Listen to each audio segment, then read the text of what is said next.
Good evening, my lovelies, and welcome. I'm Lady Creepypasta.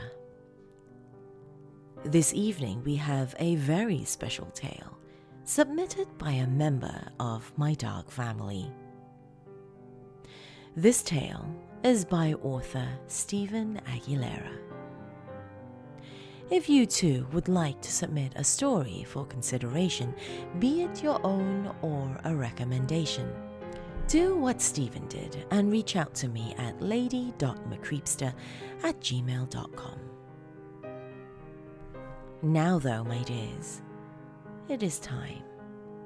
So come, lean in closer, and we'll begin.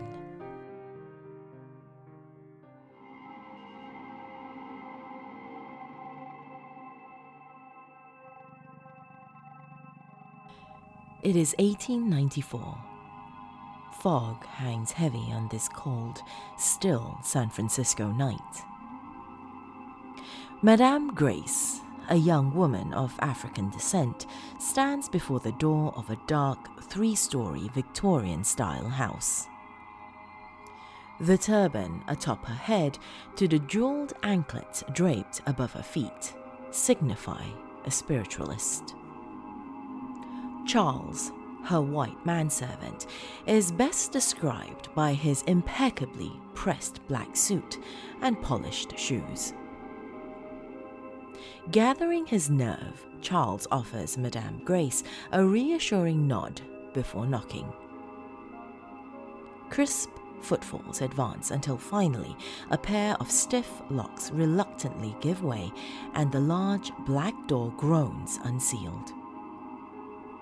Clutching a sizable candle, a mustached man in his 30s inspects the two without a word, then nods stiffly. Charles grins and nods in return while peeking with interest into the dimly lit abode. The man escorts them through a dark hallway adorned with fine oil paintings and various trinkets. "Such finery indeed," Charles exclaims with a London accent. Entering the parlor, he is abruptly taken aback. "Great Scott! A bit toasty in here." He rushes to assist Madame Grace in removing her coat. The two are then startled by a young blonde woman wearing an elegant yellow dress, emerging from the darkness.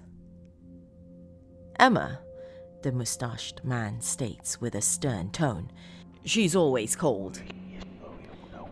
Emma's response is biting. "Which brings us to why you're here. Did Jeffrey mention it was a carbon monoxide leak from his own elegant heating system that killed every single tenant?" Charles and Madame Grace glance about and give pause. "Worry not," Jeffrey calmly responds. "Fixed it myself." "Anything to save a penny," Emma fires back.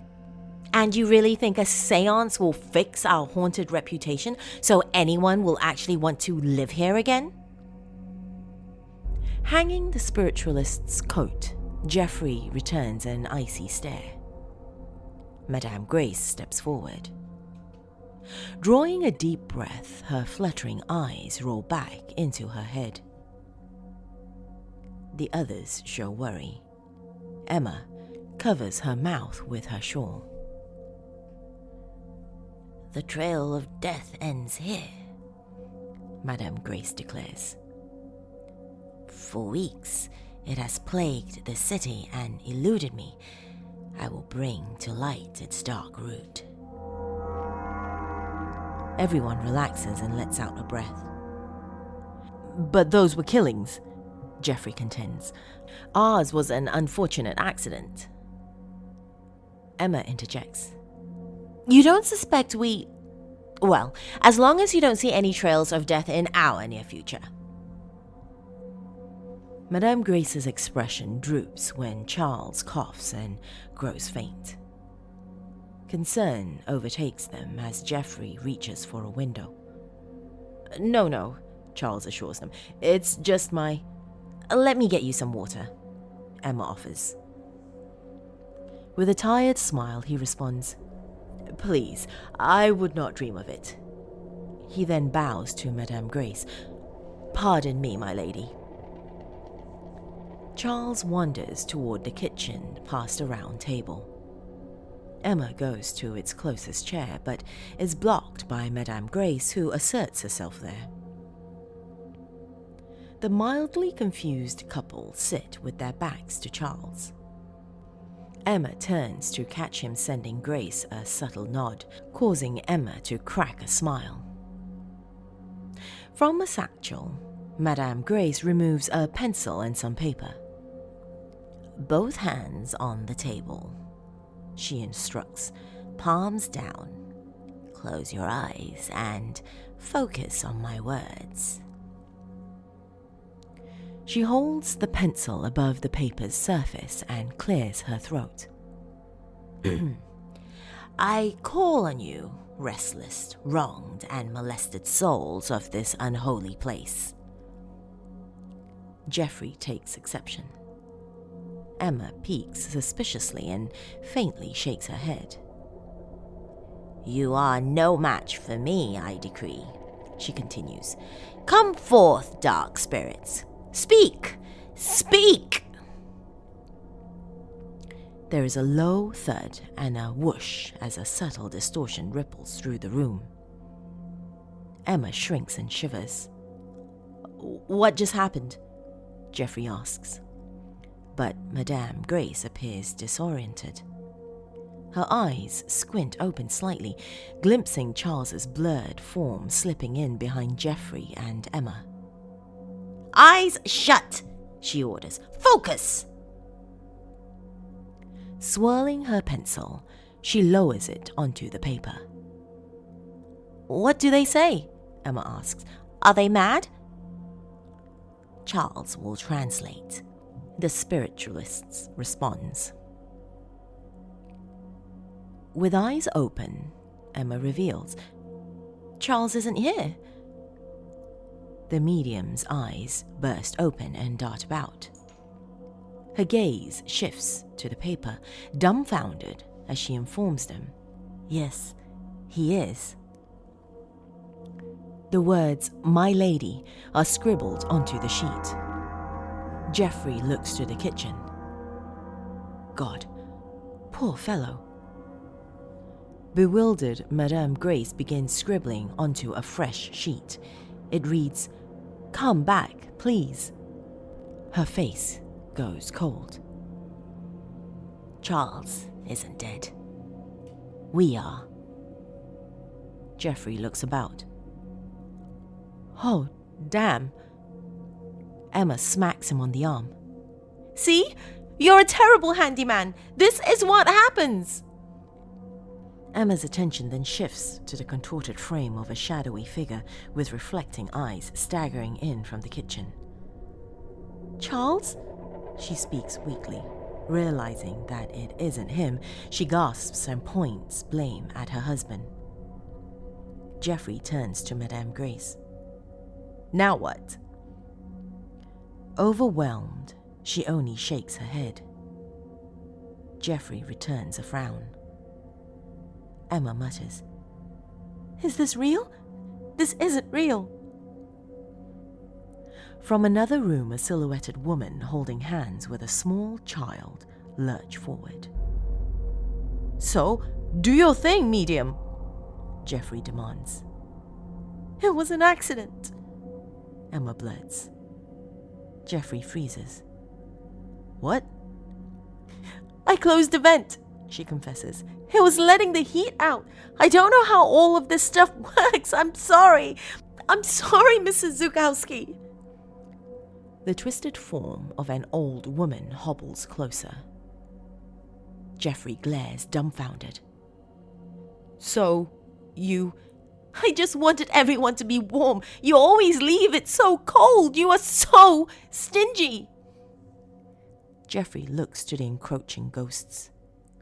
"I'm a bit frugal, but I'm not a bad handyman."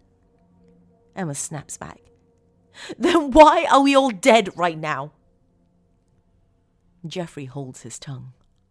Surrounding them are numerous deranged human shapes with reflecting eyes emerging from the shadows. Frustrated, Jeffrey slams his hand on the table. "Madame Grace!" She remains seated, frozen in terror. Initially indecisive, Jeffrey then bursts to his feet and shields his wife from the many clutching hands extending from the darkness. Seized by the undead horde, Madame Grace screeches. An abrupt jolt snaps her back to the realm of the living where Charles shakes her awake. "Gracie! Gracie, hey!" Disoriented, she looks over to an open window. Realizing that her arm is still in motion, she raises the pencil to her eyes. Disturbed, she drops it. "Jesus," he shouts, "you scared the shit out of me!" She looks to Jeffrey and Emma slumped on the table. "Charlie, shouldn't we?" He cuts her off. "You kidding? This is perfect! Carbon monoxide got them before we could." He twirls a large knife and stuffs it into their satchel. "Nobody's gonna hang this one on us." "Did that really happen, Charlie?" "What are you..." He gives her a comforting kiss on the forehead. "Hey, you almost died there, babe. God knows what that stuff does to your brains." "No, Charlie. When I was writing, I swear I could actually sense..." "Come on, my lady. We still gotta clean this place out and scram." He pulls 2 sacks from their satchel and hands her one.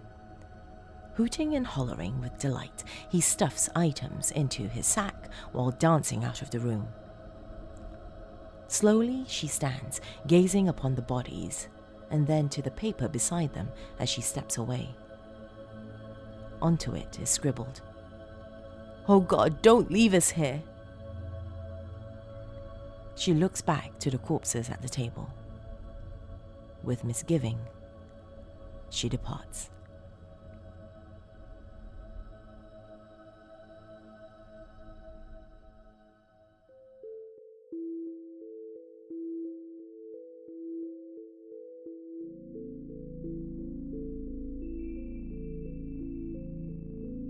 Thank you, my lovelies, for joining me this evening.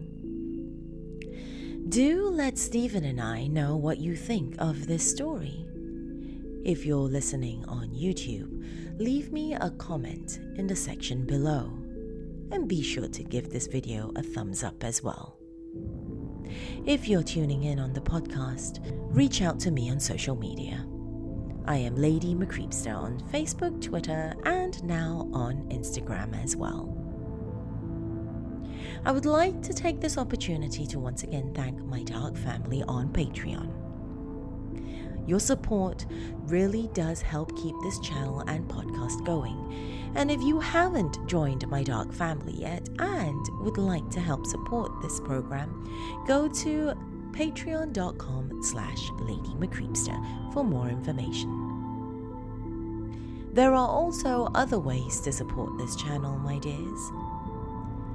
You can purchase some of my dark essentials from my merchandise store, or adopt a haunted dolly. Links and information to both these stores are in the episode description. That's all the time we have this evening, my lovelies. Till next time, sweet dreams.